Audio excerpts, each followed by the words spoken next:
താമസിക്കുന്നതില് രജനീച്ചിക്ക് എന്തോ ബുദ്ധിമുട്ടുള്ളതുപോലെ.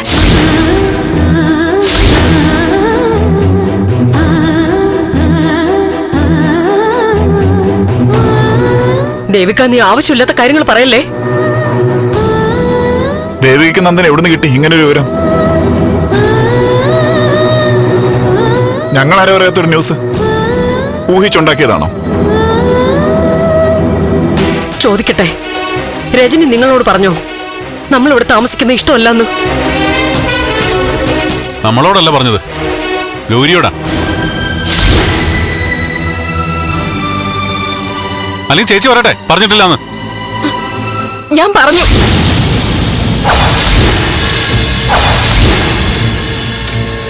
എന്താ രജനി പറയുന്നത്? ഞാൻ പറഞ്ഞു, ഗൗരിയെ വിളിച്ച് പറഞ്ഞു. അമ്മയും നന്ദനും ദേവിക ഇവിടെ താമസിക്കുന്നത് ബുദ്ധിമുട്ടാവൂന്ന് പറയേണ്ടി വന്നു.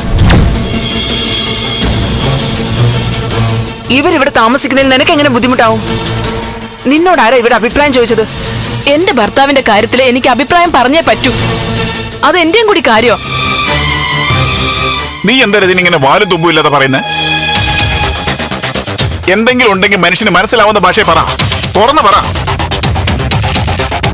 എല്ലാം വ്യക്തമായിട്ട് വെട്ടിത്തുറന്ന് പറയേണ്ടതേ ഞാനല്ല, ഗിരിയാ.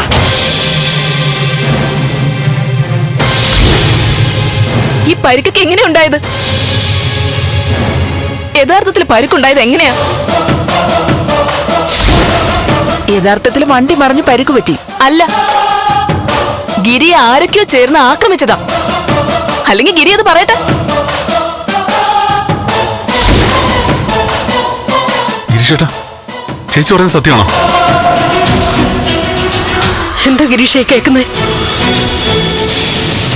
ഈശ്വര, എന്തൊക്കെയാ ഇത്? എല്ലാം കൂടെ കേട്ടിട്ട് എനിക്ക് തല പെരുക്കുവാ.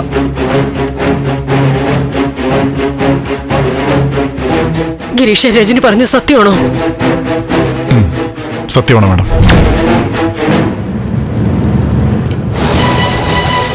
എന്തിനാണെന്ന് എനിക്കറിയില്ല. ഒരാക്രമണം ഉണ്ടായി, അത് കഴിഞ്ഞു. അതിനെക്കുറിച്ച് സംസാരിക്കണ്ട. അതൊക്കെ അവിടെ നിൽക്കട്ടെ. നീ പറഞ്ഞില്ലേ ഇവരെ വീട്ടിൽ നിൽക്കുന്ന ഇഷ്ടമല്ലാന്ന്? ഇത് രണ്ടും തമ്മിൽ എന്താ ബന്ധം? ഗിരി ആക്രമിച്ചതിൽ ഒരാൾ എന്നെ വിളിച്ചിരുന്നു. അമ്മയും നന്ദനും ദേവിക ഇവിടെ തുടർന്ന ഗിരിക്ക് വലിയ ആപത്തുണ്ടാവുന്നും പറഞ്ഞു. എന്റെ ഭർത്താവിന്റെ ജീവൻ അപകടത്തിലാണെന്ന് അറിഞ്ഞാൽ എനിക്ക് സഹിക്കാൻ പറ്റുമോ? അമ്മേ, നമുക്ക് എല്ലാവർക്കും വേണ്ടിട്ടാ ഞാൻ പറഞ്ഞ, ആരോടുള്ള വിരോധം കൊണ്ടല്ല. ഗിരിയുടെ ശരീരത്തിൽ ഇനി ഒരു പോറല് പോലും ഉണ്ടാവുന്നത് എനിക്ക് സഹിക്കാൻ പറ്റില്ല. രജനി പറഞ്ഞു നേരാ. നമ്മൾ ഇനി ഇവിടെ നിന്നാ ഗിരീഷിനും അമ്മയ്ക്കും അത് ഭീഷണിയാ. ഞാൻ ഈ കാര്യം നേരത്തെ സൂചിപ്പിച്ചിരുന്നു. നന്ദ, ദേവിയെ, നമുക്ക് നാളെ തന്നെ മറ്റെങ്ങോട്ടെങ്കിലും മാറാം. എവിടെ മാറാന്ന്? ആരും ഒരിടത്തേക്ക് മാറുന്നില്ല. ഏതെങ്കിലും ഭീരുക്കൾ എവിടെയെങ്കിലും ഒളിച്ചിരുന്ന് എന്തെങ്കിലും പറഞ്ഞാ ഉടനെ അങ്ങ് മാറുക. ഇനി പുറകെ വരാൻ ഒരുത്തൻ തീരുമാനിച്ചിട്ടുണ്ടെങ്കിൽ എവിടേക്ക് മാറിയാലും അവിടെ അവൻ വരും. നമ്മൾ ഇവിടെ നിൽക്കുന്നു. ആദ്യം അറിയേണ്ടത് ആരാ ഇതിന്റെ പുറകിലെന്നാ. ത്യാഗരാജനായിരിക്കും എന്ന് തന്നെ എന്റെ ഉറച്ച വിശ്വാസം.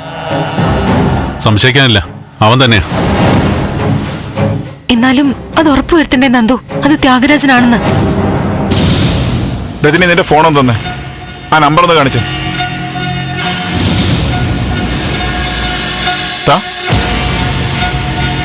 നന്ദ, നിന്റെ കയ്യിൽ ത്യാഗരാജന്റെയും തനുജയുടെ ഒക്കെ നമ്പർ ഇല്ലേ? ഇതൊന്ന് ഒത്തു നോക്കി.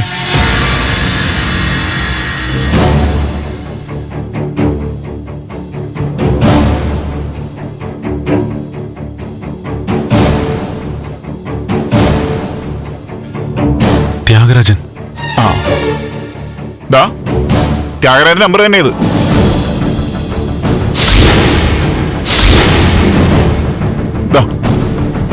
അവനാണോ എന്നറിയാൻ നോക്കുമൊന്നും വേണ്ട, എന്നാലും ഒന്ന് ക്ലിയർ ചെയ്യണമല്ലോ. ഏത് ത്യാഗരാജൻ ഭീഷണിപ്പെടുത്തിയാലും ആരും ഇവിടുന്ന് ഇറങ്ങുന്നില്ല.